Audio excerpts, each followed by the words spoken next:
सच्चिदानंद सद्गुरु साईनाथ महाराज की जय। ओम साई राम। मित्रों, आज का ब्लॉग आप सभी साईं परिवार के लिए विशेष लाभकारी और कल्याणकारी है, क्योंकि आज के ब्लॉग में हम अपने साईं परिवार के लिए एक बहुत ही विशेष उपाय लेकर के आए हैं, जिसके माध्यम से आपके घर परिवार की समस्त प्रकार की बाधाएं समाप्त होती हैं। और ये घटनाएं जो मैं बताने जा रहा हूं, अगर इस प्रकार की घटनाएं आपके घरों में घट रही हैं तो निरंतर आपको ऐसे उपाय करने चाहिए, और जिससे आपके घर के सौभाग्य में वृद्धि होगी और दुर्भाग्य का समापन होगा। क्या करना है, कैसे करना है, आपको ध्यान से सुनना है। सबसे पहले तो आप जान लीजिए किस प्रकार की घटनाएं आपके घरों में घटती हैं, तो यह उपाय करना चाहिए।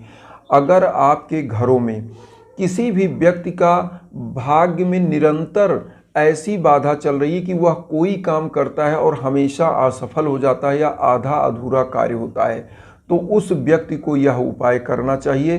दूसरा, अगर घर में असामयिक मृत्यु हो रही है, लोग अचानक से बीमार हो जा रहे हैं, और उसके बाद होता क्या है कि उसमें जो भी धन है आपके घर में वह खर्च हो जा रहा है, तो ऐसे व्यक्तियों को यह उपाय जरूर करना चाहिए। क्योंकि ऐसे व्यक्तियों के घर में निरंतर एक्सीडेंट होना, लोगों को चोट चपेट लगना, बीमार होना, यह बना रहता है, तो उनको यह उपाय बहुत लाभदायी होता है।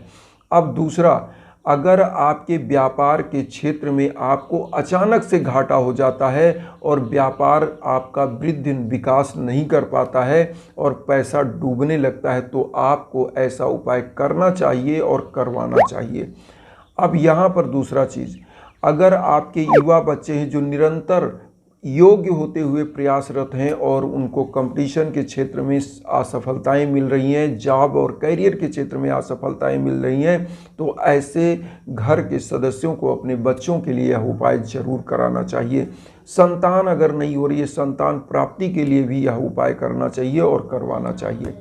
इस उपाय के द्वारा आपके घर में जो यह घटनाएं घट रही हैं कैसे समाप्त होंगी वह भी हम बताएंगे, या उपाय कैसे करना है वो भी हम बताएंगे, तो ध्यान से सुनिए।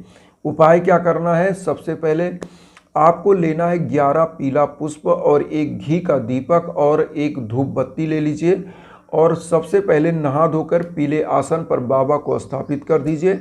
और चाहे आपके पास मूर्ति हो, चाहे छोटा सा फोटो हो बाबा की, कोई भी, और अगर कुछ नहीं है तो साईं सच्चरित्र में जो बाबा की फ़ोटो बनी होती है साईं सच्चरित्र ही रख दीजिए, और उस पर एक फूल पहले आपको अर्पित करना है।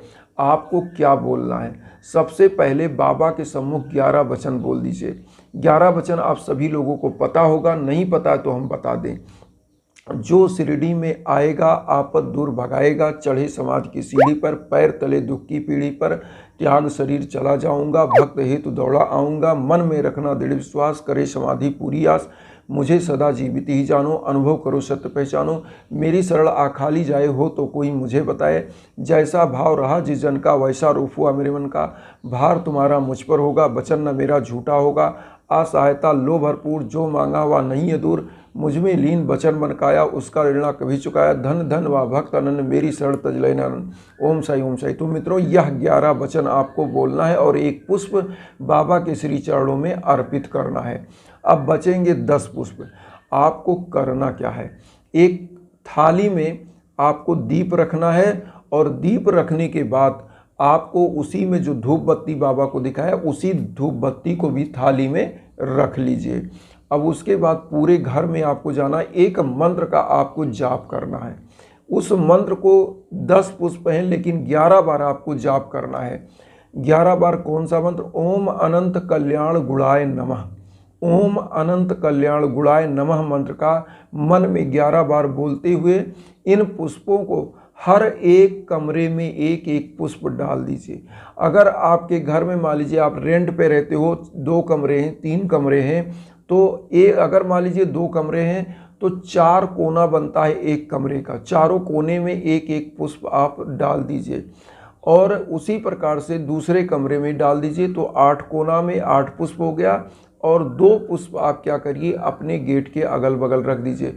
अगर आपके पास ज़्यादा कमरे हैं तो हर घर में केवल हर कमरे में एक पुष्प डाल दीजिए, और डालने के बाद आप चले आइए।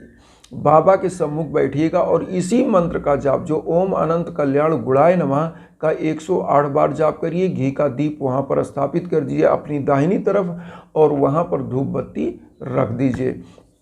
अब 108 बार आप जाप कर लीजिए। अब ये उपाय करते हुए आपको करना क्या चाहिए? सबसे पहले आपको क्या चाहिए कि इस उपाय को करते रहिए और जो हवन का कार्यक्रम होता है वह चीज़ आपको करवा लेना चाहिए, क्योंकि योग्य लोगों से जो हवन होता है या मेरे द्वारा आप चाहते हैं तो जो इंस्टाग्राम का लिंक होता है उस लिंक पर आप जाकर मुझसे संपर्क कर सकते हैं और इसके माध्यम से आपका कल्याण होता ही होता है। तो आपको करना क्या चाहिए? तो ये हवन होगा और इधर क्या होगा, इधर आप उपाय करेंगे और आपकी अर्जियां जो लगती हैं वो हवन में सेकी जाती हैं, तो उससे आपको एक ऊर्जा मिलती है। ऊर्जा किस प्रकार की मिलती है? साईं बाबा की जो ऊर्जा होती है, जिस प्रकार से सूर्य होता है, सूर्य की रश्मियों को अगर मैग्नीफाइंग ग्लास लगा दिया जाए नीचे, तो वो क्या करता है, उसकी फोकस को, उसकी किरणों को सोख करके और एक जगह सेंट्रलाइज करता है और उसमें आग लग जाता है अगर उसके नीचे कागज रख दिया जाए। तो इसी प्रकार से जो बाबा की ऊर्जा है वह क्या करते हैं, हम हवन के द्वारा आपके ऊपर सेंट्रलाइज करते हैं और वह ऊर्जा आपके जीवन में हमेशा सुख, समृद्धि और जो नकारात्मक ऊर्जा है घर परिवार में वह समाप्त होती है। क्योंकि हवन की जो ऊर्जा होती है वह अदृश्य ऊर्जा होती है। आप कहीं भी देखे होंगे यजुर्वेद में जो हवन से संबंधित वेद है, इसमें यह दिया हुआ, आप कहीं भी वो पूरे विश्व में हो, इसकी ऊर्जा आप तक पहुंचती है। क्योंकि हमारे रामायण में लिखा हुआ है प्रभु के बारे में, भगवान के बारे में कि विनुपग चले सुने विनुकाना, आनंद रहित सकल रस भोगी, विन बानी भक्ता वर्जोगी। ईश्वर क्या है?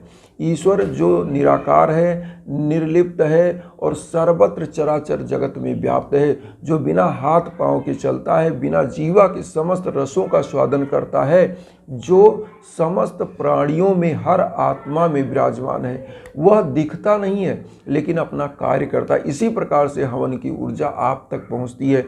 और जो पुष्प आपने घरों में डाला हुआ है, उस पुष्प को अगले दिन या किसी भी दिन, मान लीजिए आप 7 बृहस्पतिवार इस उपाय को करते हो, तो करना क्या है, इस पुष्प को आप कलेक्ट करके रख लीजिए। जब आपका उपाय समाप्त हो जाए तो क्या करिए, जो आपने कमरों में डाला है उस समय आप झाड़ू लगाते हुए इस पुष्प को रख लीजिए और उसके बाद किसी पवित्र नदी में या किसी पीपल वृक्ष के नीचे इस पुष्प को रख देना है।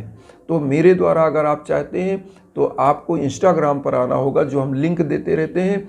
और उसके बाद आपको करना क्या है, जब हवन होगा, इसमें 2 हवन होगा, लगभग 33,000 मंत्रों का जाप होता है। और उसके बाद आपको करना क्या होता है कि ये जो आपकी अर्जी होती है, जो मैं लगाता हूँ, हवन में सेकते हैं और उसके द्वारा आपके नाम का संकल्प, आपके गोत्र का संकल्प, आपके स्थान का संकल्प और उसके बाद घर की समस्त प्रकार की निगेटिव ऊर्जा समाप्त होती है। और घर परिवार में जितने लोगों के भाग्य में बाधा है, परिवार में बीमारी है या कोई अधूरा कार्य रहता है, तो वह बनता है। संतान प्राप्ति के लिए यह 1 नंबर का है। बिजनेस व्यापार के लिए सबसे उत्तम उपायों में से एक है। दाम्पत्य जीवन में अगर आपके कोई भी प्रकार का विवाद चल रहा है और किसी भी प्रकार की दिक्कत चल रही है, तो यह आपके लिए रामबाण उपाय है। मतलब ये समझ लीजिए, सर्व मनोकामना सिद्धि के लिए इस उपाय को जरूर कराना चाहिए। अगर आपके जीवन कालखंड में किसी भी प्रकार की, इस प्रकार की असामयिक मृत्यु और बीमारी या असफलता, बच्चों के लिए, संतान के लिए, बिजनेस के लिए, तो इस उपाय को जरूर आपको एक बार अपने जीवन में कराना चाहिए और निश्चित आपके जीवन में हमेशा सफलताएं कदम चूमेंगी और आपका कदम निरंतर प्रगति के पथ पर बढ़ेगा। तो इसलिए आप इस उपाय को जरूर करें और कराएं और बाबा की कृपा आप सभी पर बनेगी। और एक चीज़ मैं और कहना चाहता हूं कि जो वसुधैव कुटुंबकम की भावना हम लेकर चल रहे हैं, हमारे समस्त साईं परिवार का जीवन सुखमय हो और कल्याणमय हो। इसीलिए मैं आप लोगों से यही निवेदन करूंगा कि आप लोग मुझे भी अपना परिवार बनाइए और खुद मेरे परिवार बनिए, चैनल को सब्सक्राइब करके। और उन साईं भक्तों तक वीडियो को जरूर शेयर करिए जो किन्हीं कारणों से कष्ट में, दुख में। इन्हीं भावनाओं के साथ ओम साई राम।